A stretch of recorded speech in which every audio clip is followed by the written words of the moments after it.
ఉత్తమమైనటువంటి ఆచార్య పదవిని తీసుకొని సాహిత్యం అంటే ప్రాణం అయినటువంటి వ్యక్తి. అంటే నేను స్వయంగా వెళ్ళి వారి సభల్లో పాల్గొన్న తర్వాత వారి వేదికను పంచుకున్నటువంటి మనిషిగా నేను చెప్పాల్సింది ఏంటంటే, తన్నీరు సురేష్ గారు ఆచార్యులు డిగ్రీ కాలేజ్ లెక్చరర్స్ అనగానే చెప్పడము వరకే మనం చూస్తాము, కానీ వాళ్ళ విద్యార్థులను చూస్తే మీకు అర్థమవుతుంది. వాళ్ళ విద్యార్థులు ఆ సార్ అంటే ప్రాణం పెడతారు.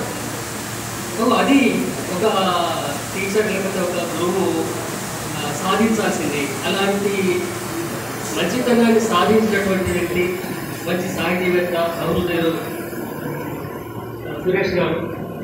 తర్వాత మిత్రులు లేదాళ్ళ రాజేశ్వరరావు గారు చాలా అనతి కాలంలోనే తనదైనటువంటి ఒక స్థానాన్ని బదిలపరుచుకున్నటువంటి వ్యక్తి.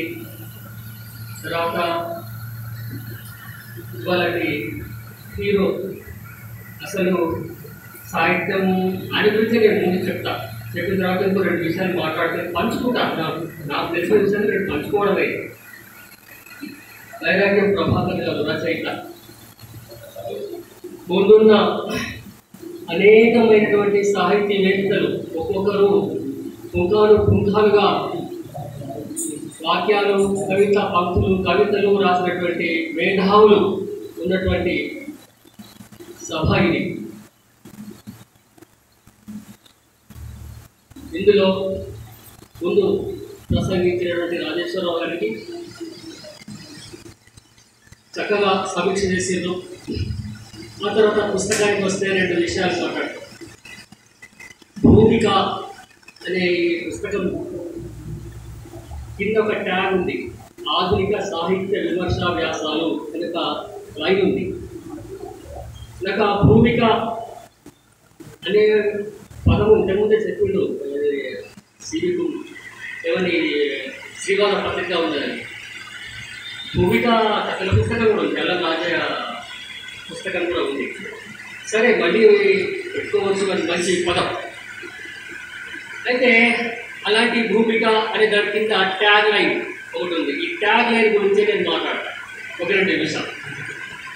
దాని ప్రత్యేకత ఏంటి అనేది నేను చెప్పగలుగుతాను.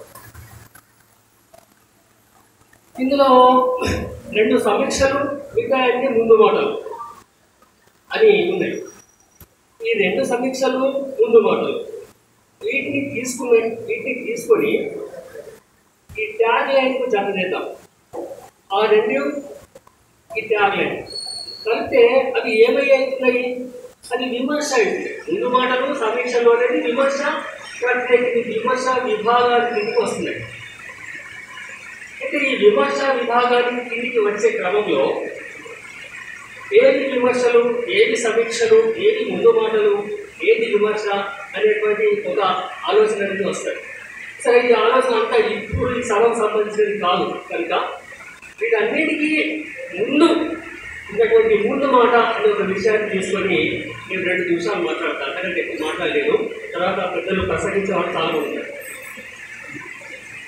ప్రాచీన కావ్యాల నుంచి చూసుకున్నట్టయితే, మీరు ప్రాచీన కావ్యాలను మీరు తీసుకొని చూసినట్టయితే కవులు ముందు తన కావ్యానికి తను రాసినటువంటి విషయానికి ముందు చెప్పుకునేవాడు. ఆయన నన్నయ్య జగద్గీతముగన్ అని చెప్పుకున్నాడు. అంటే ఆ రోజుల్లో కవి మాత్రమే చెప్పుకోవాలి, చెప్పడానికి వేరేవాడు లేరు కనుక తను ఎందుకోసం రాస్తున్నాడు, ఏమి రాస్తున్నాడు అనే విషయాన్ని చెప్పుకోవాల్సి వచ్చింది. అది ముందు మాట అయినప్పుడు ఆ రోజుల్లో. ఆ ముందు మాటలో ఏమున్నది? తను ఏమనుకున్నాడు, తను ఏమి రాసిండో అని చెప్పడానికి అట్లా చెప్పుకోవాలి. అట్లా ఆ కవులు రాసిన తర్వాత ఇంకో విషయం చెప్పేవాళ్ళు. ఏంటి? కవి స్వయంగా వేసుకునేవాడు కాదు కనుక రాజపోషకులు ఆ రోజుల్లో రాజుల ప్రశంస లేదా పోషకుల ప్రశంస అనేది కూడా 4 పద్యాల్లో 2 పద్యాలు మనకు కనబడుతూ ఉంటాయి. అది మొదటి స్టేజ్. క్రమక్రమంగా సాహిత్యం కావచ్చు, సమాజం కావచ్చు డెవలప్ అయిన తర్వాత పోషకులు ప్రత్యేకంగా తయారైన సాహిత్య పోషకులు. మనకు సంస్థానాలు చూసినట్టయితే మనకు అది కనబడతా ఉంటుంది. వాళ్ళు ఏం చేసేవాళ్ళు, వాళ్ళు తమకు కావాల్సినటువంటి సాహిత్యము లేదా తమకు ఉన్నటువంటి వాళ్ళ గౌల రచనని వాళ్ళు ముందుకొచ్చి వేయించేవాడు. ఆ సమయంలో కథ రాయడమే కాదు, పోషకుడు ఎవరితోటైతే రాయించాలి అనుకున్నాడో, ఎవరితో రాయిస్తే బాగుంటుంది అనుకున్నాడో వాళ్ళతో కూడా రాయించేవాడు. అట్లా రెండో వక్త వచ్చి ముందు మాట రాసే క్రమంలో వచ్చేసి ఆ తర్వాత ఏం జరిగింది, ప్రచురణ రంగం పెరగడము, ప్రచురణలు రావడము, తర్వాత స్వయంగా కవులు రచయితలు పుస్తకాలు వేసుకోగలడము, లేక ప్రత్యేకమైనటువంటి సంస్థలు పబ్లికేషన్స్ కావచ్చు, ఇంకేమైనా కావచ్చు, అవి తమకు కావాల్సినటువంటి పుస్తకాలను వేయడము వచ్చింది. అట్లా వచ్చినప్పుడు మనకు ముగ్గురు పబ్లికేషన్స్ మాట ఒకటి, రచయిత మాట ఒకటి, తర్వాత రచయిత కావాలనుకున్న రచయిత తనకు నచ్చినటువంటి వాళ్ళ వ్యక్తులతోటి ముందు మాట రాయించడం అది. ఇట్లా రకరకాలుగా ముందు మాటలు అనేవి విస్తరించుకుంటూ వచ్చినాయి. ఈ ముందు మాటలే తర్వాత విమర్శ రంగానికి పునాది అనేది, అది భూమిక, ఆ క్రమమే దీనికి భూమిక. సో నాకు అది చాలా సంతోషం అనిపించింది. ఆధునిక సాహిత్య విమర్శా వ్యాసాలు అనే ట్యాగ్ లైన్ చాలా సంతోషంగా అనిపించింది. కానీ లోపల దగ్గర తర్వాత ఇది ఈ పుస్తకానికి ఈ విమర్శకు సంబంధించి మరి ముందు మాటలకు సంబంధించిన లక్షణం ఏమిటి, ఒక రెండే మాటలు ఎక్కువ చెప్పండి, చాలా తెలిసిన వాళ్ళు ఉన్నారు. ముందు మాట ఎట్లా ఉండాలి, ఆప్తవాక్యంగా ఉండాలి, రచయితను ప్రోత్సహించేదిగా ఉండాలి.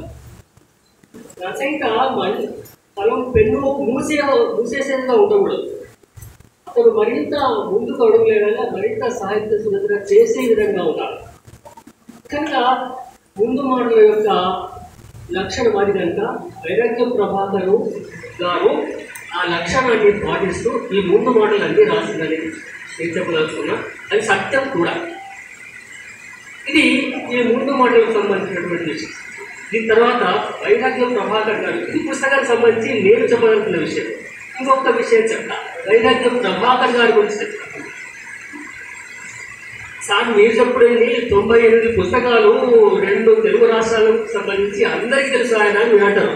కానీ నాకు తెలిసిన ప్రభాకర్ సార్ కూడా ఉంటారు కదా, మరి నేను చెప్పుకోవాలి కదా నాకు అవకాశం వచ్చినప్పుడు. బహుశా 15 సంవత్సరాల కింద అనుకుంటాను, నాకు బాగా గుర్తు.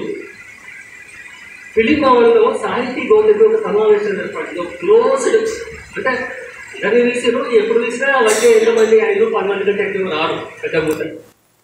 ఆ 10 మంది 5 మంది వచ్చారు. అందరం మాట్లాడుకుంటూ క్రమంలో నన్ను కూడా ఇట్లా మాట్లాడమన్నారు. నేను ఎప్పుడైనా 5 నిమిషాలు 10 నిమిషాల కంటే మాట్లాడలేను. ఆ మాట్లాడే క్రమంలో ఒక మాట ఉన్నా, ఏమని, అప్పుడు సివి లాంటి వాళ్ళు ఇంకేమో రాలే, తరగతి రాలే. అప్పుడు ఏమన్నా అంటే సాహితీ రంగంలో లాంగ్వేజ్ టీచర్స్ అనే వాళ్ళ యొక్క సంఖ్య తగ్గి ఉన్నది. సాహిత్యంలో లాంగ్వేజ్ టీచర్స్ యొక్క ప్రమేయం ఎక్కువగా ఉండాలి, అప్పుడు సాహిత్యం మరింతగా ముందుకు వెళ్తుంది అని ఒక మాట చెప్తూ ఆ సమయంలో ప్రభాకర్ గారు అక్కడ ఉన్నారు, అప్పుడప్పుడే వస్తున్నారు. అట్లా అనుకునే క్రమంలో ఇవాళ నాకు ప్రభాకర్ సార్ కనబడ్డారు, ఇలాంటి వాళ్ళు మరింత మంది రావాలి అని కూడా అన్నా ఒక మాట. అది సార్ గుర్తుందో లేదో తెలియదు, కానీ ఆ మాట నేను ఖచ్చితంగా సరే నా మాట ప్రభావం అని కూడా చెప్పుకోను నేను అయితే అనుకోలేదు, అట్లా కాదు. కానీ తర్వాత సార్ వచ్చిన తర్వాత సారు ఎదగడం కాదు, ఎంతమంది లాంగ్వేజ్ స్టూడెంట్స్ని తీసుకురాగలిగాడు అనేది కూడా చూసిన, చాలా మంది తీసుకురాగలిగాడు. అట్లా అది సక్సెస్, ప్రభాకర్ గారి యొక్క సక్సెస్ అంటే సాహిత్యంలోకి తీసుకొచ్చినది. అంటే ఏమిటి, సాహిత్యంలోకి వ్యక్తులను తీసుకురావడమే కాదు, తను స్వయంగా రాయగలిగాడు, తను స్వయంగా